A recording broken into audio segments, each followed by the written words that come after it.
Hello বন্ধুরা, welcome to my channel Sangeeta space. আশা করি সবাই ভালো আছেন। চলে এলাম আবার একটা নতুন রেসিপি নিয়ে।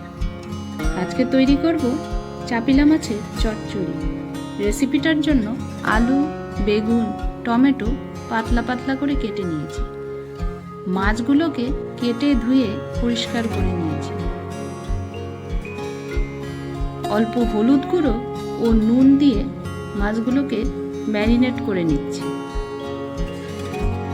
বন্ধুরা, আমাকে সাপোর্ট করার জন্য আমার চ্যানেলটাকে সাবস্ক্রাইব করে পাশে থাকা বেল বাটনটা ক্লিক করে দেবেন, যাতে সবার আগে নোটিফিকেশনটা পেয়ে যান।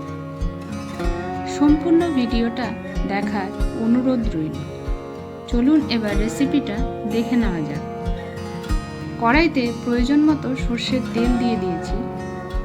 তেলটা হাই ফ্লেমে গরম করে নিয়েছি। এবার মাছগুলো তেলের মধ্যে দিয়ে দিলাম। মিডিয়াম ফ্লেমে মাছগুলোকে হালকা করে ভেজে নিয়ে তুলে নিয়েছি।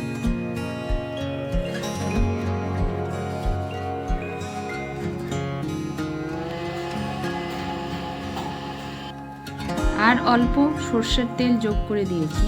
এবার ফোড়নে দিয়ে দিলাম অল্প কালো জিরে। তারপর একটা মিডিয়াম সাইজের কুচনো পেঁয়াজ দিয়ে দিলাম। কিছু চেরা কাঁচা লঙ্কা দিয়ে দিলাম। 30 সেকেন্ড মতো পেঁয়াজটাকে নেড়ে চেড়ে নিয়েছি। এখন যোগ করে দিলাম আলু, বেগুন আর টমেটো।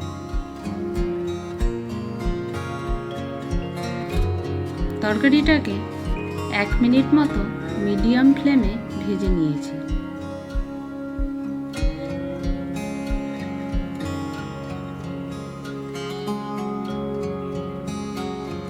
এবার একটা মিডিয়াম সাইজের পেঁয়াজ গ্রেট করে যোগ করে দিলাম।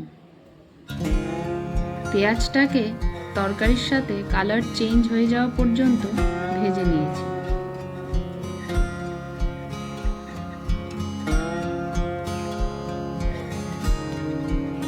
এখন দিয়ে দেব পরিমাণ মতো হলুদ গুঁড়ো। তারপর দিয়ে দিলাম লঙ্কার গুঁড়ো। এবার দিয়ে দিলাম জিরে ও ধনে গুঁড়ো।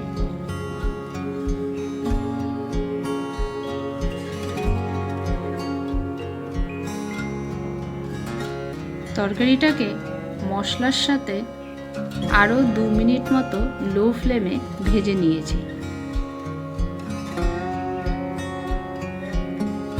এখন স্বাদ মতো নুন দিয়ে দিলাম। অল্প চিনিও যোগ করে দেব।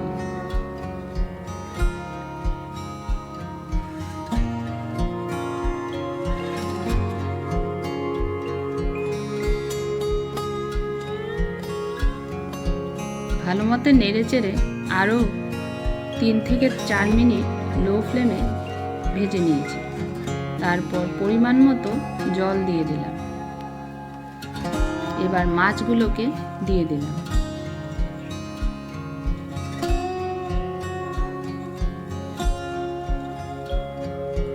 মাছটাকে তরকারির সাথে আরও 4 থেকে 5 মিনিট রান্না করে নিয়েছি।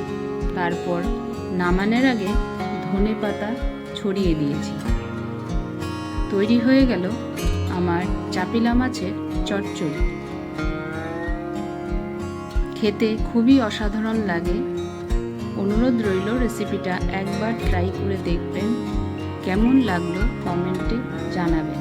ভিডিওটা ভালো লেগে থাকলে লাইক, শেয়ার করবেন। আজকে আসি। সবাই সুস্থ থাকবেন, সাবধানে থাকবেন। টাটা।